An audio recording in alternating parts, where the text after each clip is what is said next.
Hi, good morning. Welcome back to Divi Parshu diaries. Morning ಇದ್ದು already ಸ್ನಾನ ಆಗಿ ಪೂಜೆ ಆಗಿ ಬ್ರೇಕ್ಫಾಸ್ಟ್ ಮಾಡಬೇಕು ಇವಾಗ. ಸೊ ತಿಂಡಿಗೆ ಅದೇ ದೋಸೆ ಇಟ್ಟಿದೆ, ದೋಸೆ ಖಾಲಿ ಮಾಡಬೇಕಲ್ಲ, ಹಾಗಾಗಿ ದೋಸೆ ಮಾಡ್ಕೊಳ್ತಾ ಇದ್ದೀನಿ. ಜೊತೆಗೆ ಚಟ್ನಿ ಕೂಡ ಇದೆ, ಹಾಗೆ ಹಾಲು ಮತ್ತು ಪಪಾಯ ಇವತ್ತಿನ ಬ್ರೇಕ್ಫಾಸ್ಟ್. ಬಾಂಧದು ಸ್ನಾನ ಆಗಿ ಬಾಂದು ಆಲ್ರೆಡಿ ಟಿ ವಿ ಮುಂದೆ ಕೂತಿದ್ದಾಳೆ. ನಾರ್ಮಲಾಗಿ ನಾನು ದೋಸೆ ಮಾಡಬೇಕಾದ್ರೆ ತುಪ್ಪ ಅಷ್ಟೇ ಬಳಸೋದು, ನಾನು ಆಯಿಲ್ ಅಷ್ಟಾಗಿ ಯೂಸ್ ಮಾಡಲ್ಲ. ಬಿಕಾಸ್ ನಾನು ಕೊಬ್ಬರಿ ಎಣ್ಣೆ ಯೂಸ್ ಮಾಡೋದ್ರಿಂದ ದೋಸೆಗೆ ಅಷ್ಟಾಗಿ ಕೊಬ್ಬರಿ ಎಣ್ಣೆ ಸೆಟ್ ಆಗೋಲ್ಲ, ಅದಕ್ಕೋಸ್ಕರ. ಸೊ ಬ್ರೇಕ್ಫಾಸ್ಟ್ ಆದಮೇಲೆ ನಂದು ಕ್ಲಾಸ್ ಇತ್ತು, ಕ್ಲಾಸ್ ತೊಗೊಳ್ತಾ ಇದ್ದೀನಿ, ಆನ್ಲೈನ್ ವರ್ಕೌಟ್ ಕ್ಲಾಸು. ಮೇಡಮ್ ಅವ್ರು ಬಂದು ನನಗೆ ಡಿಸ್ಟರ್ಬ್ ಮಾಡ್ತಾ ಇದ್ದಾರೆ. ಸಮ್ಮರ್ ಕ್ಯಾಂಪ್ಗೆ ಹಾಕೋ ಅಂತ ಎಲ್ಲ ಹೇಳ್ತಾರೆ, ಬಟ್ ಸಮ್ಮರ್ ಕ್ಯಾಂಪಿಗೆ ಹಾಕೋಣ ಅಂದರೆ ತುಂಬ ಬಿಸಿಲಿದೆ. ಈ ಬಿಸಿಲಲ್ಲಿ ಅವಳು ಹೊರಗಡೆ ಹೋದರೆ ಫುಲ್ ಬಾಡಿ ಡಿಹೈಡ್ರೇಷನ್ ಆಗುತ್ತೆ ಅಂತ ನಾನು ಲಿಟ್ರಲಿ ಯಾವ ಸಮ್ಮರ್ ಕ್ಯಾಂಪಿಗೆ ಹಾಕಲ್ಲ, ಮನೇಲೇ ಇರಲಿ ಅಂತ ಡ್ಯಾನ್ಸ್ ಕ್ಲಾಸ್ ಮುಗಿಸ್ಕೊಬರ್ಲಿ ಅಂದ್ಕೊಂಡು ಸುಮ್ಮನಿದ್ದೀನಿ. ಸೊ ಅದಾದ ನಂತರ ವರ್ಕೌಟು ಹೇಳ್ಕೊಟ್ಟಾಯಿತು, ಮೇಡಮ್ ಜೊತೆ ಫ್ರೂಟ್ಸ್ ಟೈಮ್ ಆಯಿತು.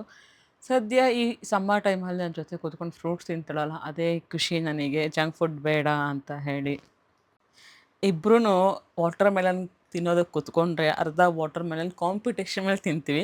ಫುಲ್ಲಲ್ಲ, ಅರ್ಧ ಅಂತೂ ಖಾಲಿ ಮಾಡೇ ಮಾಡ್ತೀವಿ. ಅವಳು ನಂಗೆ ಬೇಕು ಅಂತ, ಇಲ್ಲ ನಾನು ಕೊಡಲ್ಲ ಅಂತ. ಒಂದು ಪೀಸ್ ಇರುತ್ತೆ, ಆ ಪೀಸ್ ಮೇಲೆ ಇಬ್ರಿಗೂ ಅದ್ರ ಮೇಲೆ ಕಂಡಿರುತ್ತೆ ಯಾವಾಗ್ಲೂ. ಹೆಂಗೋ ನನ್ನ ಮಗಳು ಹೆಲ್ತಿಯಾಗಿರ್ತಾಳಲ್ಲ, ಅದೇ ನನಗೆ ಖುಷಿ. ಬಟ್ ನಾನು ಅವಳು ಲೈಕ್ ಟಾಮ್ ಆ್ಯಂಡ್ ಜೆರ್ರಿ ಥರನೇ ಯಾವಾಗಲೂ ಮನೇಲಿ ಸಖತ್ ಗೋಳು ಇಕ್ಕೊಳ್ತೀನಿ, ಅಳಿಸ್ತೀನಿ. ನಾನು ಟಿಪಿಕಲ್ ಮಾಮ್ ಥರ ಏನಿರಲ್ಲ ಅವಳ ಜೊತೆಲಿ, ಸರಿ ಜಗಳ ಮಾಡ್ತೀನಿ ನಾನು ಅವಳ ಜೊತೆ. ಆ್ಯಂಡ್ ತಿನ್ನೋ ವಿಷಯ ಬಂತು ಅಂದರೆ ಇಬ್ಬರು ಸರಿ ಜಗಳ ಮಾಡ್ತೀವಿ. ಅದಾದಮೇಲೆ ಮಧ್ಯಾಹ್ನ ಊಟ ನಂದು ಈ ಥರ ಇತ್ತು: ಉಪ್ಸಾರು ಜೊತೆಗೆ ಕಾಳಿನ ಪಲ್ಯ, ಹಾಗೆ ಕುಕ್ಕುಂಬರು, ರೈಸು. ಮೇಡಮ್ ಅವ್ರು ಕೂಡ ಅವ್ರು ಊಟ ತೊಗೊಂಬಂದರು. ಏನಂದರೆ ಊಟ ನಾನು ತಂದು ಕೊಡಲ್ಲ, ಅಡುಗೆ ಮನೇಲಿ ಹಾಕಿಟ್ಟಿದ್ರೆ ನಾವು ತೊಗೊಂಬರ್ಬೇಕು, ಮತ್ತು ತಟ್ಟೆ ತೊಗೊಂಡೋಗಿ ಇಡಬೇಕು, ಅದು ರೂಲ್ಸ್ ಅವಳಿಗೆ. ಊಟ ಮುಗಿಸಿ ಮೇಡಮ್ನ ತೊಗೊಳಕ್ಕೆ ಡ್ಯಾನ್ಸ್ ಕ್ಲಾಸಿಗೆ ಬಿಟ್ಟು ಬಂದೆ.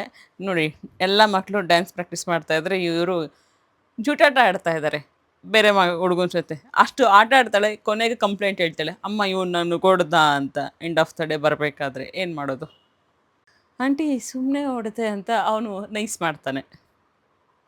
ಅದಾದಮೇಲೆ ಮನೆಗೆ ಬಂದು ಕಾಫಿ ಕುಡಿಬೇಕು ಅಂತ ಅನ್ನಿಸ್ಲಿಲ್ಲ, ಅದಕ್ಕೆ ಸೀಬೆಹಣ್ಣಿತ್ತು. ಫಸ್ಟ್ ಸೀಬೆಹಣ್ಣು ತಿನ್ಕೊಳ್ಳೋಣ ಅಂತ ನಾನು ಬಂದು ಇಬ್ಬರು ಸೀಬೆಹಣ್ಣು ಖಾಲಿ ಮಾಡಿಕೊಂಡು ವಾಕ್ ಹೋಗಬೇಕು. ಅದಕ್ಕಿಂತ ಮುಂಚೆ ಮೇಡಮ್ ಅವರು ಕಡಲೆಬೀಜ ಬೇಕು ಅಂದಳು, ಹಾಗಾಗಿ ಕಡಲೆಬೀಜನೂ ಫ್ರೈ ಮಾಡಿಕೊಟ್ಟಿದ್ದೀನಿ. ನಾನು ಓಲ್ಡ್ ಡೇಲಿ ವರ್ಕೌಟ್ ಕೂಡ ಮಾಡ್ತೀನಿ, ಮೇಡಮ್ ಅವರು ವೀಡಿಯೋ ಮಾಡೋಕ್ಕೆ ಬಿಡಲ್ಲ. ಸೊ ವರ್ಕೌಟ್ ಕೂಡ ಮೈನ್ ಇಂಪಾರ್ಟೆಂಟ್ ಇನ್ ವೆಯ್ಟ್ ಲಾಸ್ಟೇ ಇರಲಿ. ಅದಾದ ನಂತರ ಮೇಡಮ್ ಅವ್ರನ್ನ ಕರ್ಕೊಂಡು ವಾಕ್ ಹೋದ್ವಿ. ಇವತ್ತು ನನ್ನ ಫ್ರೆಂಡ್ ಬಂದುಬಿಟ್ಟಿದ್ದಾಳೆ, ಫ್ರೆಂಡ್ ಮಗಳು ಕೂಡ ಬಂದಿದ್ದಾಳೆ. ಮೇಡಮ್ ಅವ್ರಿಗೆ ಫುಲ್ ಖುಷಿಯಾಗಿ ಸೈಕಲ್ ಹೊಡಿತಾ ಇದ್ದಾಳೆ. ನಮ್ಮದು ವಾಕ್ ಕಂಪ್ಲೀಟಾಗಿ ಕೂತಿದ್ದೀನಿ ನಾನು. ನನ್ನ ಫ್ರೆಂಡ್ ಮಗಳನ್ನ ಕರೆದ್ರೆ ಅವಳು ಇಲ್ಲ ಬರೋಲ್ಲ, ನಾನು ಸುಚಿ ಮಗಳ ಹೆಸರು ಉವಿಷ್ಕ, ಹೂವ ಅಂತ ಕರಿತೀನಿ ನಾನಂತೂ. ಅವ್ರ ಮನೇಲಿ ಹೂವಿ ಅಂತಲೇ ಕರೀತಾರೆ. ಬಾ ನನ್ನ ಹತ್ರ ಪಕ್ಕದಲ್ಲಿ ಕೂತ್ಕೊಂಡ್ರೆ ನೋ, ನಾನು ಇಲ್ಲೇ ಕೂರೋದು ಅಂತ ನಾನು ಆಪೋಸಿಟ್ ಹೋಗಿ ಕೂತ್ಕೊತಾ ಇದ್ದಾಳೆ. ಅದಕ್ಕೆ ರಮೂನ್ ಕರೆದು ಕೂರಿಸ್ಕೊಂಡೆ. ಆಮೇಲೆ ಅವಳು ಓಡಿ ಬಂದಳು, ಅಮ್ಮ ಅಮ್ಮ ಅಮ್ಮ ಅಮ್ಮ ಅಂತ. ಸೊ ರಾತ್ರಿ ಊಟಕ್ಕೆ ಅವಲಕ್ಕಿ ನೆನೆ ಹಾಕಿ ಅದು ಮತ್ತು ಕುಕುಂಬರ್ ಹಾಕಿ ಮೊಸರನ್ನ ಮಾಡ್ಕೊಂಡು, ಜೊತೆಗೆ ಮಧ್ಯಾಹ್ನದ ಪಲ್ಯ ತಿಂದು ಮನೆ ಒಳಗಡೆ ವಾಕ್ ಕಂಪ್ಲೀಟ್ ಮಾಡ್ಕೊಂಡು 10,000 ಸ್ಟೆಪ್ಸು. ಸೊ ಇದಾಗಿತ್ತು ನನ್ನ ಡೇ. ಸೊ ಕನ್ಸಿಸ್ಟೆನ್ಸಿ ಅಂದರೆ ಏನು ಅಂತ ಅಂದ್ಕೊಂಡಿದ್ರೆ, ಬೇಕಾದ್ರೆ ನೀವು ಡೇ 1ಇಂದ ಡೇ 9 ತನಕ ನಂದು ಏನು ಲೈಫ್ ಸ್ಟೈಲ್ ಇದೆ ಚೆಕ್ ಮಾಡ್ಕೊಳ್ಳಿ. ಎಲ್ಲ ಒಂದೇ ಥರ ಇರುತ್ತೆ, ಚೇಂಜಸ್ ಇರೋದೇ ಇಲ್ಲ. ಆ್ಯಂಡ್ ಮೋರ್ ಓವರ್ ನನಗೆ ಬೋರ್ ಆಗುತ್ತೆ ಅಂತ ಡಯಟನ್ನು ಫಿಟ್ ಮಾಡಲ್ಲ. ಸೊ ಡಯಟಲ್ಲೇ ಏನಾದರೂ ಅಂದರೆ ಫುಡ್ಡಲ್ಲೇ ಏನಾದ್ರೂ ಸ್ಪೆಷಲಾಗಿ ಮಾಡ್ಕೊಬೋದು ಅಂತ ಟ್ರೈ ಮಾಡಿ ನನ್ನ ಕ್ರೇವಿಂಗ್ಸ್ನ ಕಡಿಮೆ ಮಾಡ್ಕೊಳ್ತೀನಿ ನಾನು. ಹಾಗೆ ಕಂಪ್ಲೀಟ್ ಮನೆ ಊಟನೇ ನಾನು ಮಾಡ್ಕೊಂಡಿರೋದಿಲ್ಲ, ಯಾವುದೇ ಥರ ಪ್ರಾಡಕ್ಟ್ಸ್ ನಾನು ಯೂಸ್ ಮಾಡಿಲ್ಲ ವೆಯ್ಟ್ ಲಾಸಿಗೆ ಅಂತ. ಸೊ ನನಗೆ ಮತ್ತು ನನ್ನ ಮಗಳಿಗೆಲ್ಲ ಫ್ಯಾಮಿಲಿಗೆ ಸಪ್ರೇಟ್ ಫುಡ್ ಅಂತ ಮಾಡ್ಕೊಡಲ್ಲ ವೆಯ್ಟ್ ಲಾಸಿಗೆ. ಸೊ ಏನು ಮನೇಲಿ ಮಾಡ್ತಾರೆ, ಮನೇಲಿ ಮಾಡ್ಕೊಳ್ತೀವಿ, ಅದೇ ಫುಡ್ಡ ನಾವು ಯೂಸ್ ಮಾಡೋದು. ವೆಯ್ಟ್ ಲಾಸಿಗಾಗಲಿ ವೆಯ್ಟ್ ಗೇನಿಗಾಗಲಿ ಮೈನ್ ಅದೇ. ಬಟ್ ಕ್ವಾಂಟಿಟಿ ಅನ್ನೋದು ಮೇಯ್ನ್ ಇಂಪಾರ್ಟೆಂಟ್ ಆಗಿರುತ್ತೆ.